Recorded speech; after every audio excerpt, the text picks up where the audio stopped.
Yo, what's up, y'all, Israelites and strangers that's sauntering among us who trying to get the word as well.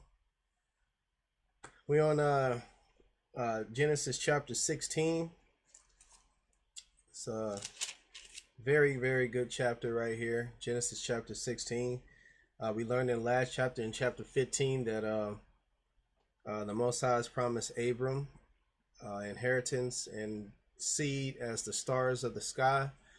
And that has come about. He also promised that our people will be enslaved 400 years, whether that be the Egyptian, the time of our bondage in Egypt, or of our time of bondage here in the Americas. Now, we go to Genesis chapter 16, and and also in chapter 15, Abram was kind of unsure about if this prophecy would come true, because Sarah was still barren. She couldn't bear kids, man. I'm sure she was past the time of her childbearing. She was in menopause. So I guess Abram sorry about that, was just trying to make sure that everything was going to be good. So chapter 16. Now Sarai, Abram's wife, bare him no children, and she had an handmaid, an Egyptian, whose name was Hagar. And as we read in Jasher, we found out where Hagar came from, because when Abram and Sarah left Egypt, Pharaoh gave his daughter to Abram, because Abram was a righteous man. He walked upright. And Sarai said unto Abram, Behold now, Yah hath restrained me from bearing. I pray thee, go in unto my maid, which means have sex with my maid. It may be that I may obtain children by her. And Abram hearkened to the voice of Sarai. All right. So, I got a feeling that Sarai didn't want that to happen, but I think she was at the age, and, I'm sure they tried several times to have a baby, and, it just wasn't happening. So, back then, in order to achieve that lineage, I would say, it was customary for the husband to have multiple wives, and that's what happened. All right, and Abram hearkened to the voice of Sarai, so he was like, okay, all right. And Sarai, Abram's wife, took Hagar, her maid, the Egyptian, after Abram had dwelt 10 years in the land of Canaan, and gave her to her husband Abram to be his wife. Okay. So, I said a lot of times, like a lot of Israelites say, when you have sex with a woman, that becomes your wife. That could possibly be true right here, because at the time, Hagar wasn't mentioned as being the wife of Abram right here. She was just a handmaid of Sarai. And now, she in this verse, she becomes Abram's wife. And he went into Hagar, and she conceived. And when she saw that she had conceived, her mistress was despised in her eyes. So, now it's gonna have some conflict, little cat fighting here between Sarai and Hagar. You know what I'm saying? And Sarai said unto Abram, My wrong be upon thee. I have given my maid unto thy bosom, and when she saw that she had conceived, I was despised in her eyes. Yah, judge between me and thee. But Abram said unto Sarai, Behold, sorry about that, my maid is in thy hand. I mean, she's still, she's still your maid. She's in your hand. You know what I'm saying? Do to her as it pleaseth. And when Sarai dealt hardly with her, she fled from her face. I'm sorry about that, man. All right. And the Malek of Yah found her by a fountain of water in the wilderness, by the fountain, in the way to Shur. And he said, Hagar, Sarai's maid, when camest thou? And whither wilt thou go? She said, I flee from the face of my mistress Sarai. And the Malek of Yah said unto her, Return to thy mistress, and submit thyself under her hands. And the Malek of Yah said unto her, I will multiply thy seed exceedingly, that it shall not be numbered for multitude. All right, so here we have Abram, who has had sex and with this Canaanite or this Egyptian woman, and she's conceived, right? And so that's what's going on. So this Malek, since it is from Abram's loins, he'll be blessed through, all kinds of nations, man, and they're from the seed of Abram. So let's see what happens. And the Malek of Yah said unto her, Behold, thou art with child, and shall bear a son, and shall call his name Ishmael, because Yah have heard thy affliction. So the mixture of Hebrew and this Egyptian formed this Ishmaelite name, or they call him name Ishmael, okay? And those later become they are today the people, the Arabian people, the Arabs, you would say, Arabian people. Not the light skinned ones, man, who are really like Ottoman Turks, people of that area, but they're like those are the Arab people. That's what was created. All right, and he would be a wild man. His hand would be against every man, and every man's hand against him, and he shall dwell in the presence of all his brethren. So this is a prophecy of and a characteristic of Ishmael. So we can see who Ishmael is. Ishmael is the Arab. Some people say he runs around wild. He doesn't care. When you piss him off, he can blow you up. You have terrorist attacks, and he's just a wild man. He runs about, do as it will, but at the same time, he's an Abram seed, so he's blessed. How have they been blessed? Man, they're rich, man. They have oil. In most of the country, they have natural resources. They come to this country. I live in America, and they run convenience stores, gas stations, pretty good businessmen, and they're blessed people because they're through Abram's seed.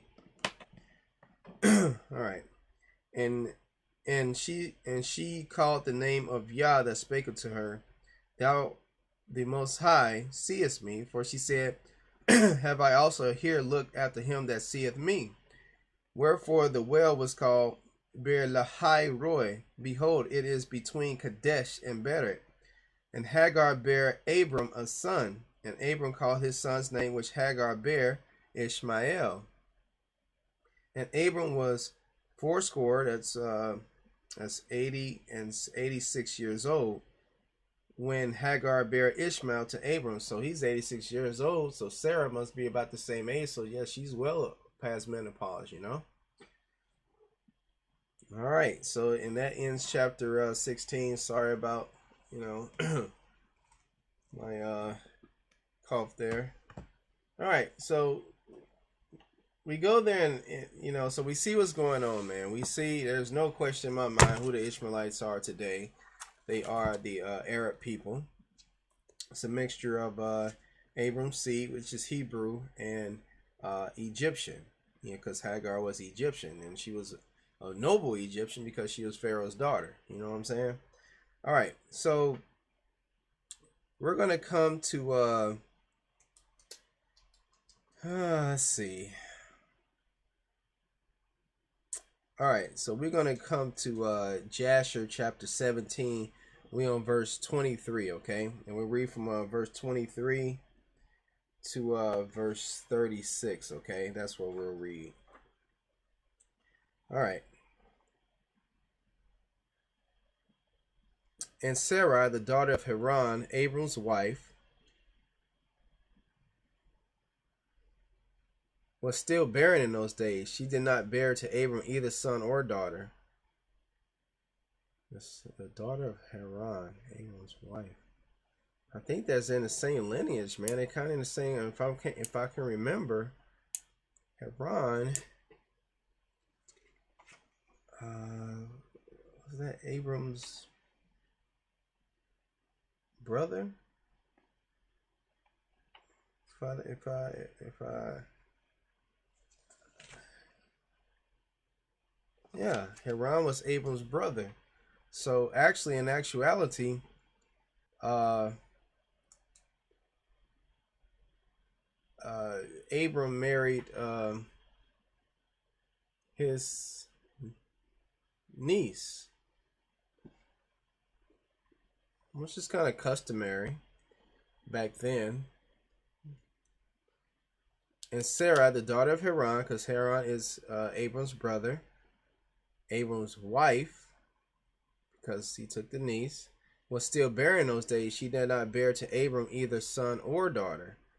And when she saw that she bare no children, she took her handmaid Hagar, whom Pharaoh had given her, and she gave her to Abram her husband for a wife.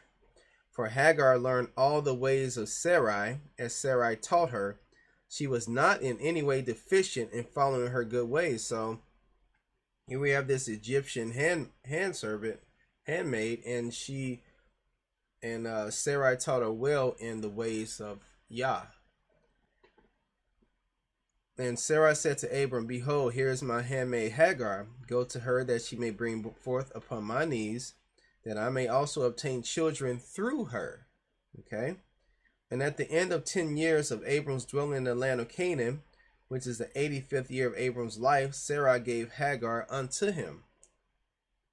So it's like 85. And that's in Genesis 16:3. And Abram hearkened to the voice of his wife Sarai, and he took his handmaid Hagar, and Abram came to her, and she conceived. That's in Genesis 16:4. And when Hagar saw that she had conceived, she rejoiced greatly, and her mistress was despised in her eyes. And she said within herself, now see, it's like a woman thing, I guess. Let's see what happens. This can only be that I am better before the Almighty than Sarai, my mistress. For all the days that my mistress has been with my Lord, she did not conceive. But me, Yah, has caused in short time a time to conceive by him. So naturally, I guess that's the way a woman would react. It's like, okay, well, maybe she just wasn't, the Most High just didn't bless her with that. You know, she may have a point, but, you know, that's what her heart is thinking. It's a prideful, she's thinking pridefully. You know what I'm saying? Which she's not supposed to do. And when Sarai saw that Hagar had conceived by Abram, Sarai was jealous of her handmaid, and Sarah said within herself, this is surely nothing else but that she must be better than I am. So this was a woman's intuition thing. It's like, okay, she done had this baby. Now I know how she's going to think. And then Hagar is thinking that way. You know what I'm saying? And Sarai said unto Abram, my wrong be upon thee, for at the time when thou didst pray before Yah for children, why didst thou not pray on my account, that Yah should give me seed from thee? You know what I'm saying? That's Genesis 16:5. So, you know, Sarah's like saying, you know, Abram, you was playing all this time. Why don't you pray for me that he didn't give me that, you know, that I could raise a baby for you, you know? And when I speak to Hagar in thy presence, she despises my words, because she has conceived, and thou wilt say nothing to her. May Yah judge between me and thee for what thou hast done to me. So in her despair, she's going to blame it on Abram, because, you know, that's how a woman feels, like she didn't do her womanly duty of conceiving a baby for Abram. So, and let's see what Abram's response is going to be. And Abram said to Sarai, behold, thy handmaid is in thy hand. Do unto her as it may seem good in thy eyes. And Sarah afflicted her, and Hagar fled from her to the wilderness. So Hagar dealt, that's in Genesis 16:6. Hagar dealt bad with Hagar, man. I mean, Sarai dealt, you know, wrongly with Hagar, man. You know, pushing her to the brink, you know, doing all kinds of things. And so Hagar fled. And Amalek of Yah found her in the place where she had fled by a well. And he said unto her, do not fear, for I will multiply thy seed, for thou shalt bear a son, and thou shalt call his name Ishmael. Now then, return to Sarai thy mistress, and submit thyself under her hands. And Hagar called the place of that well Beer Lahai Roi. It is between Kadesh and the wilderness of Beret. And Hagar at that time returned to her master's house. And at the end of days, Hagar bare a son to Abram. And Abram called his name Ishmael. And Abram was 86 years old when he begat him. Genesis 16, 7 through 11. All right. So there you have it, man. That is the story of the Ishmaelites, who modern day are called the Arabs. Not the Ottoman Turk ones, but the the dark-skinned Arabs that we have today. They run away and they run around like wild people. You can't really say too much to them. They have their religion. Most of them study Islam, and and say something bad against them, they'll be against you. You know what I'm saying? So that's the story of Hagar and Sarai in a nutshell, and it's a very good story. And yeah, it's a really good story, man, about how the Ishmaelites came, the nation of Ishmael came about. You know what I'm saying? All right, love you guys much. I will get you guys on the next one, which will be chapter 16, I believe. Let me make sure here. Well, 17. It'll be chapter 17, okay? All right, shalom.